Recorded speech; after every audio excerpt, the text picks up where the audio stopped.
ఇది వచ్చేసి చాలా సింపుల్గా ఈజీగా అయిపోతుంది. ఎక్కువ మనం ఇంగ్రీడియంట్స్ కూడా ఎక్కువ ఏం పట్టవు. రైసు ఒక హాఫ్ కప్ తీసుకున్నాను. చిన్న సైజు బీట్రూట్ ఇలా ముక్కలుగా కట్ చేసి తీసుకున్నాను. ఇందులోకి చిటికెడు పసుపు తీసుకున్నాను, అలాగే చిటికెడు ఉప్పు, జస్ట్ కొంచెం అంతే. ఇంకా అంతకుమించి నేను ఏమీ వేయలేదు. ఇవి మాత్రమే, రైసు, బీట్రూటు, సాల్ట్, అలాగే టర్మరిక్ పసుపు, ఇవి మాత్రమే వేసి వాటర్ 2 గ్లాసులు నీళ్ళు పోసాను. ఇప్పుడు మూత పెట్టేసుకొని స్టవ్ ఆన్ చేసుకొని ఒక 5-6 విజిల్స్, బీట్రూట్ కదా కొంచెం ఎక్కువసేపు ఉడకాలి, అలా వచ్చేంత వరకు నేను ఉడికించాను. చూడండి, చూస్తాము ఎలా వచ్చిందని.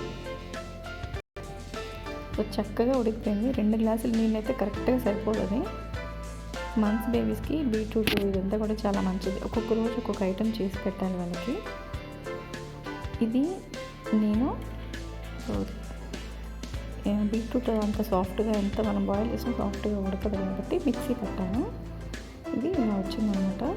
ఈ పేస్ట్ చాలా చాలా హెల్దీ, మంచిది. ఇలాంటి వీడియోల కోసం నా ఛానల్ని సబ్స్క్రైబ్ చేసుకోండి. Thanks for watching.